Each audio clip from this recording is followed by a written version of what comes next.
Salut, c'est Vincent. Je vous propose aujourd'hui une vidéo un petit peu particulière puisqu'il ne va pas s'agir d'une partie de jeu mais de la présentation d'un jeu, surprise d'ailleurs, puisque pour l'instant j'ai caché l'illustration de la boîte puisque je veux vous le présenter un petit peu après.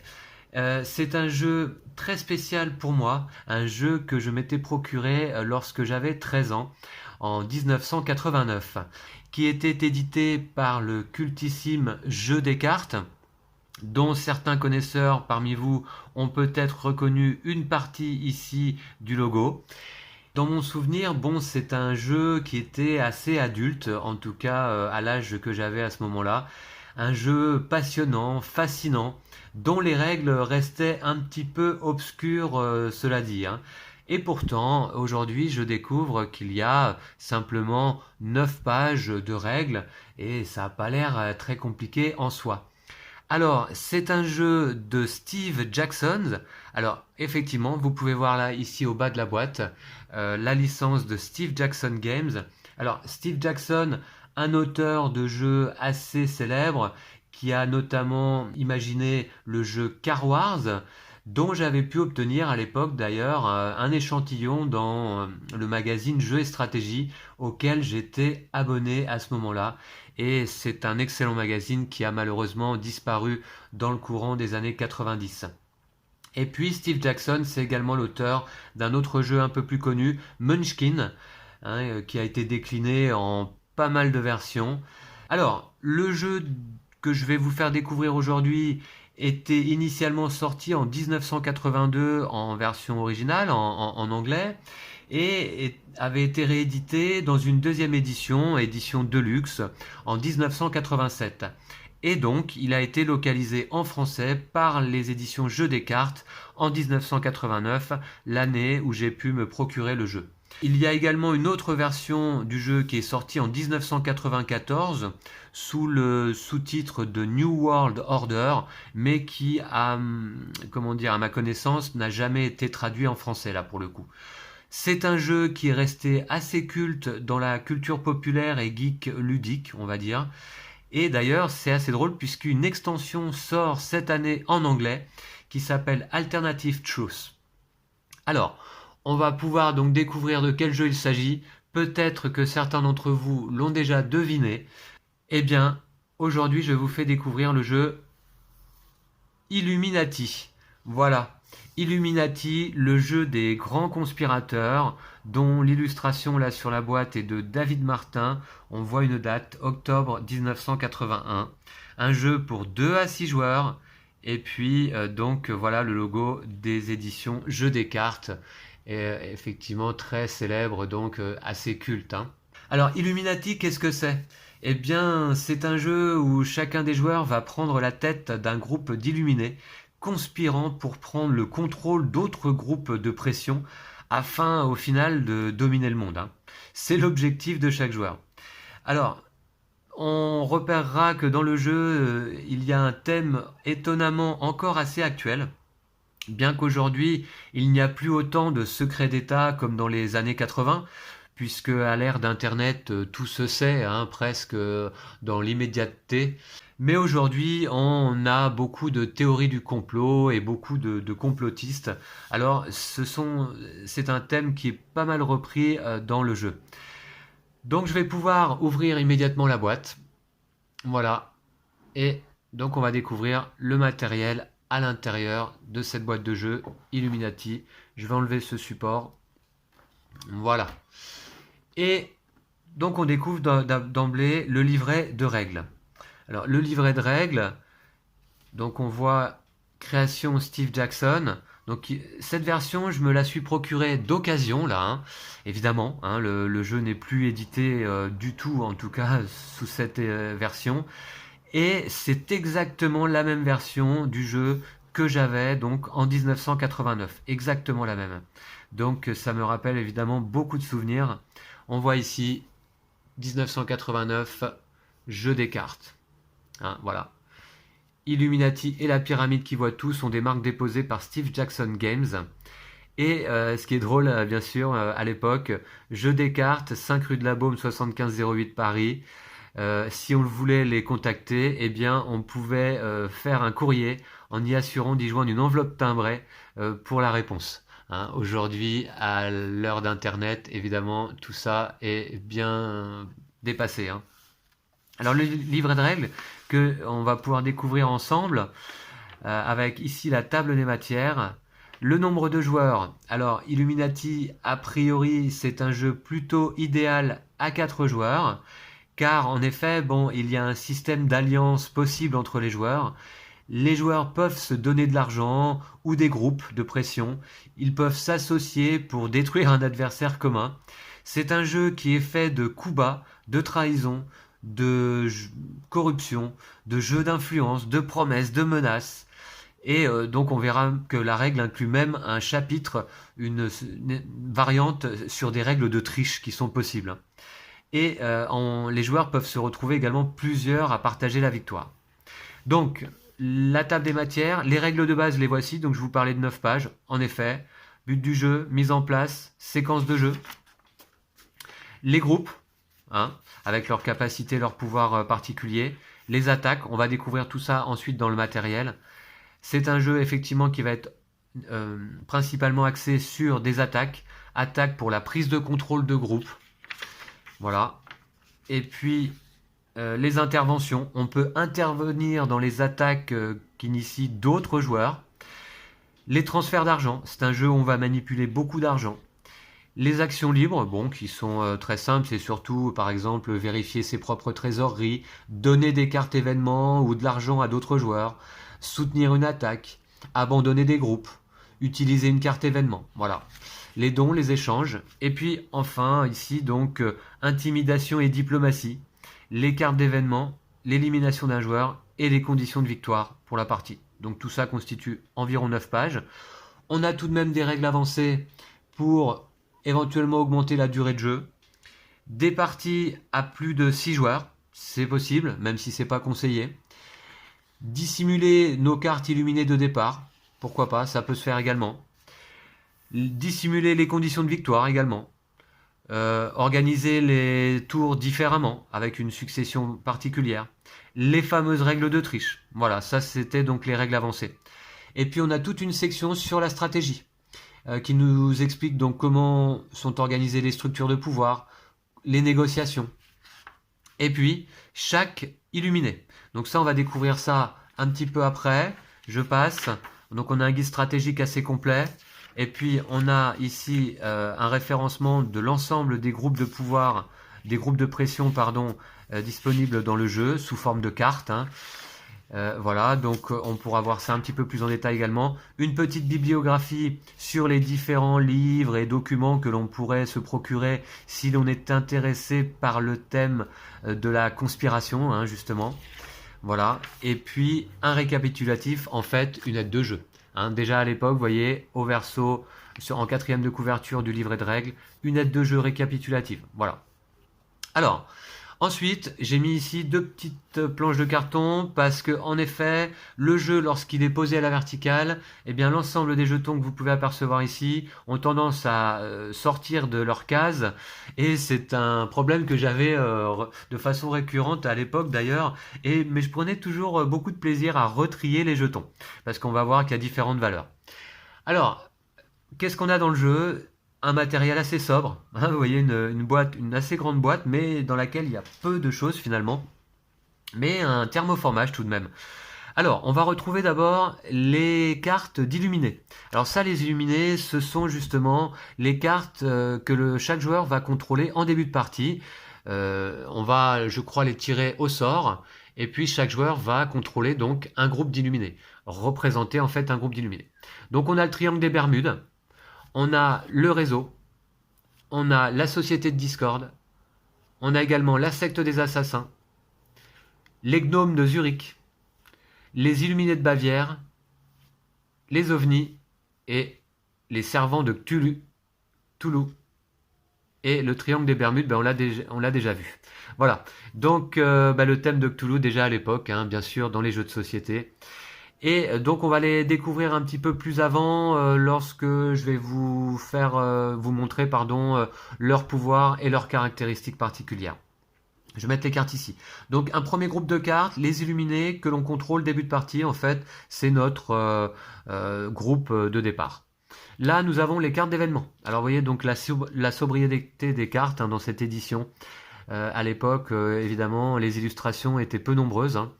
Alors, quelques cartes d'événements. Certaines peuvent se retrouver en double exemplaire. Assassinat, corruption, compte en Suisse, rumeurs sournoises, espionnage informatique, manipulation du marché, caisse noire, loi de Murphy, campagne de presse, forfaiture, commission d'enquête du Sénat, il est des secrets que l'homme n'a pas à connaître, interférence, qui est en double exemplaire, me semble-t-il, voilà, et agent double.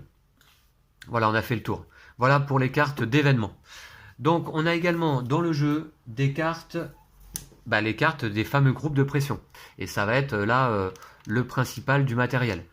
Et vous voyez que là, les illustrations également sont assez sommaires. C'est assez particulier, mais elles sont sympas quand même. Et surtout, ce qui est appréciable, c'est que chaque carte est unique. Alors là, il n'y a pas une carte pareille. Donc on peut les voir rapidement.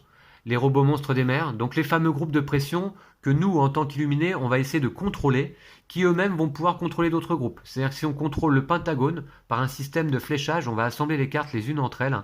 Alors là, ça ne marche pas dans ce sens-là, mais le Pentagone va pouvoir lui-même contrôler 3 autres groupes, vous voyez, sur les côtés. Donc c'est ce qui va nous permettre de former des structures de pouvoir. Les sports pros, les activistes antinucléaires, les resquilleurs du téléphone. Alors je vais peut-être pas toutes les passer, parce que là, il y en a quand même pas mal. Les usuriers, les enragés du fluor, vous voyez, le jeu ne manque pas d'humour.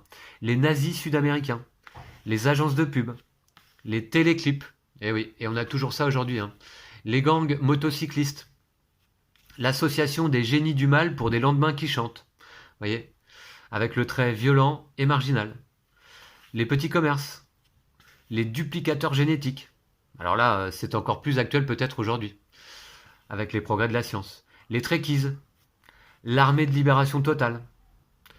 On a également les centrales nucléaires, les écolos guérilleros, les chaînes de fast-food. Vous voyez que pour un jeu qui date de 1982 à l'origine, eh bien, le monde n'a pas tant changé. Les hédonistes californiens, les polices locales, qui sont conservateurs, conformistes et violents. Bon, et peut-être corrompus dans certains pays. Les grands médias, les survivalistes, les trafiquants internationaux de cocaïne, le Ku Klux Klan, les neveux de Dieu, Ligue pour le droit à l'autodéfense armée. Alors ça me fait plaisir quand même, vous voyez, de vous les présenter et de les passer peut-être les unes après les autres comme ça, parce que c'est assez sympathique de découvrir cette imagination en fait de Steve Jackson pour ce jeu Illuminati, les psys, l'ONU, la CIA, les mélistes. Alors les mélistes, oui, ça ce ne sont pas les emails. À l'époque, on n'avait pas encore inventé Internet. Les compagnies du téléphone, les fans de SF, les maîtres secrets du Fanatica, les croque-morts, je vais peut-être toutes les faire finalement, les yuppies, les boy scouts, fraternité, les féministes, station spatiale L4, les activistes pacifistes, la presse à sensation, on est encore en plein dedans, les communistes intégristes, les épouses congressistes, les comics, les syndicalistes, les pirates de l'informatique, les ligues de moralité, la presse underground, le fisc, les milliardaires texans, New York City, les Iraniens modérés, la Banque fédérale, la mafia, les constructeurs automobiles, exploitation de tabac et d'alcool, le Parti démocrate, le Parti républicain, le KGB, alors là qui n'existe plus pour le coup, en tout cas il me semble, la Société pour un anarchisme créatif, Hollywood, les autoduellistes, les intellos, la conspiration communiste internationale, les clubs d'aquariophiles, les jeux vidéo, qui ont pris d'autant plus d'ampleur évidemment aujourd'hui, les irréductibles de la Terre plate, les hommes en noir, les multinationales des pétroles, les prêcheurs cathodiques, les lasers orbitaux contrôleurs d'esprit, le post-office, le Parti libertaire, les magasins diététiques, encore plus aujourd'hui, Vejo Burger, vous voyez, Magazine pour hommes, la commission trilibérale, groupement de parents d'élèves, les moonistes, le FBI, les robots monstres des mers. Eh bien, on a fait le tour complet de tous ces groupes de pression que l'on peut tenter de contrôler, de s'accaparer dans une partie d'Illuminati. Et finalement, donc c'était pas très long et j'étais assez content de pouvoir vous présenter l'ensemble de ces cartes. On a également un petit lot de cartes, et je me souviens les avoir complétées à l'époque, de cartes que l'on peut imaginer soi-même. Voilà pour créer des groupes que l'on aurait inventés soi-même. On a quelques cartes vierges avec le pouvoir, les caractéristiques de pouvoir, résistance et revenu, comme on a pu voir sur l'ensemble des groupes précédemment. Et puis, quelques cartes me semble-t-il totalement vierges pour là pouvoir créer des cartes d'événements. Voilà. Et alors je me souviens que mon édition de l'époque, eh bien j'avais créé quelques cartes d'événements et quelques groupes. Malheureusement, je ne me souviens plus de quoi il en était, hein, question. Hein. Voilà. Alors, celles-ci, je vais les ranger, on n'en aura pas besoin. On a bien sûr 2 dés à 6 faces, voilà, tout simple. Des dés classiques, hein, de valeur 1 à 6 chacun. Et puis ici, ce qu'on appelle des mégabucks. Alors des petits jetons en plastique qui en fait vont représenter l'argent du jeu. Hein, les mégabucks représentent des millions de dollars. Donc là ici par exemple c'est 1 million de dollars.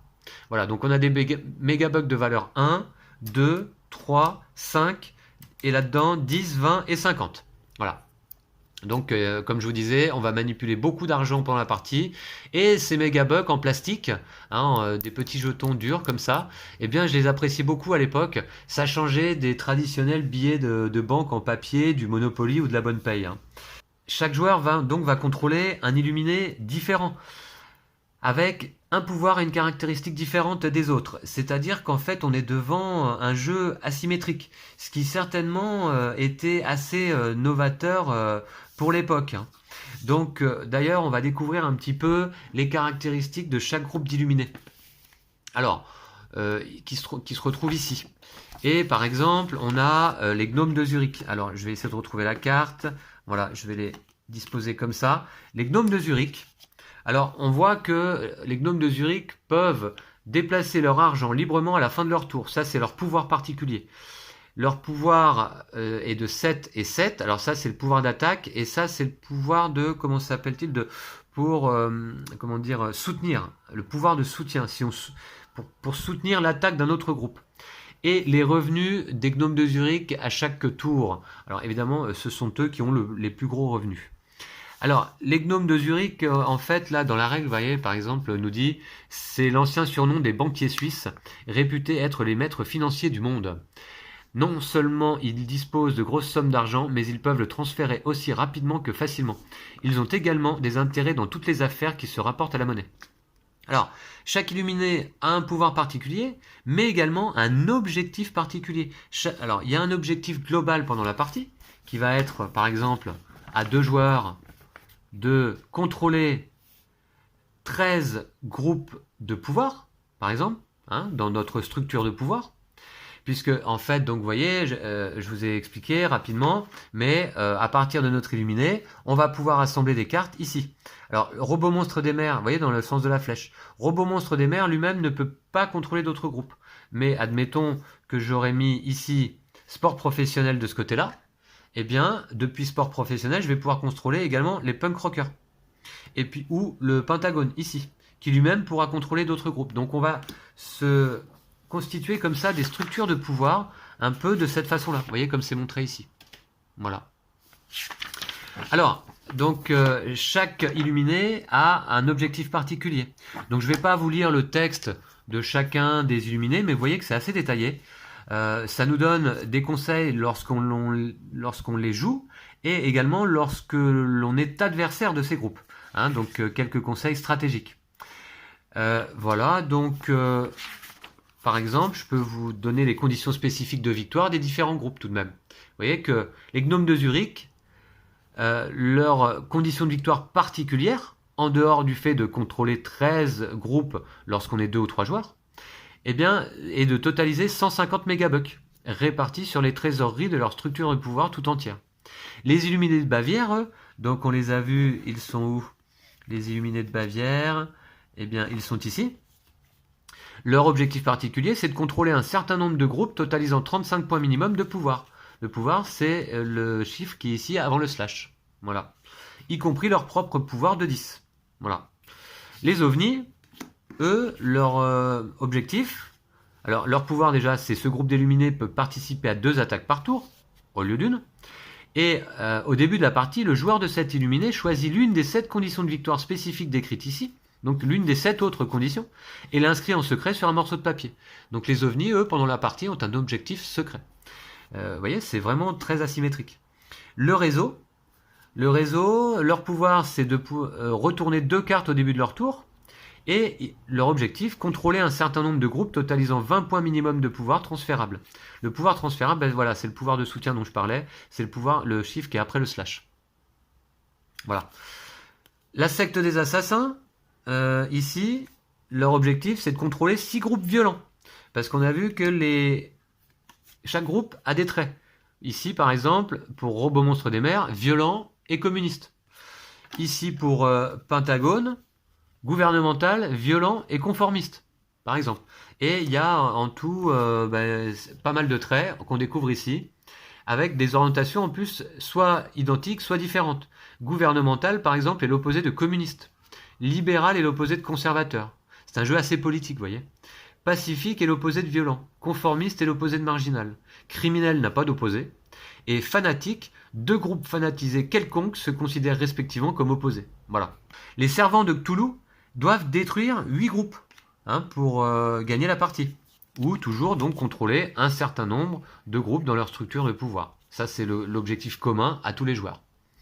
Les servants de Cthulhu, et qui ont plus 2 sur toute tentative pour détruire n'importe quel groupe. On découvrira en partie, puisque évidemment, j'ai déjà lu là les règles, on va jouer une partie ou plusieurs avec Lou, et on vous présentera une partie tous les 2 sur la chaîne. Donc, les servants de Cthulhu devront détruire 8 groupes.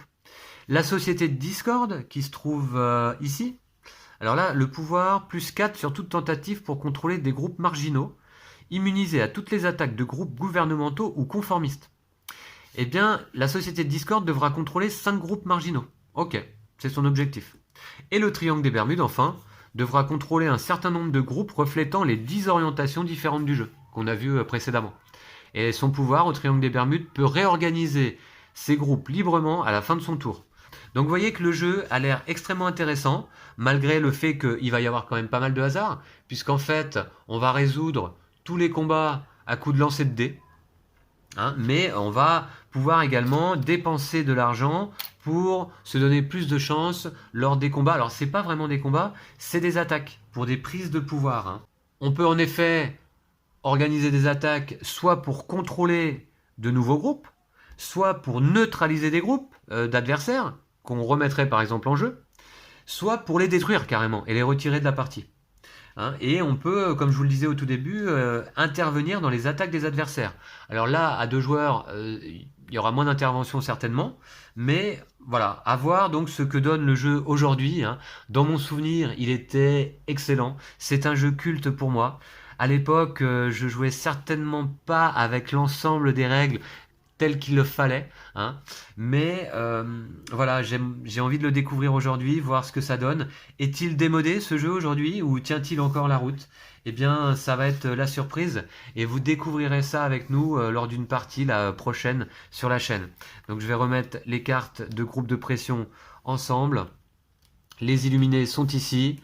Et puis, vous me direz dans les commentaires si vous connaissiez déjà l'existence de ce jeu, et si vous y avez déjà joué par exemple. Voilà, donc c'était une présentation de Illuminati, le jeu culte de Steve Jackson, édité par les non moins cultes jeux des cartes de l'époque, qui ont été assimilés par le groupe Asmodée en 2005. Je vais vous laisser ici, n'hésitez pas à vous abonner à notre chaîne si ce n'est pas encore fait.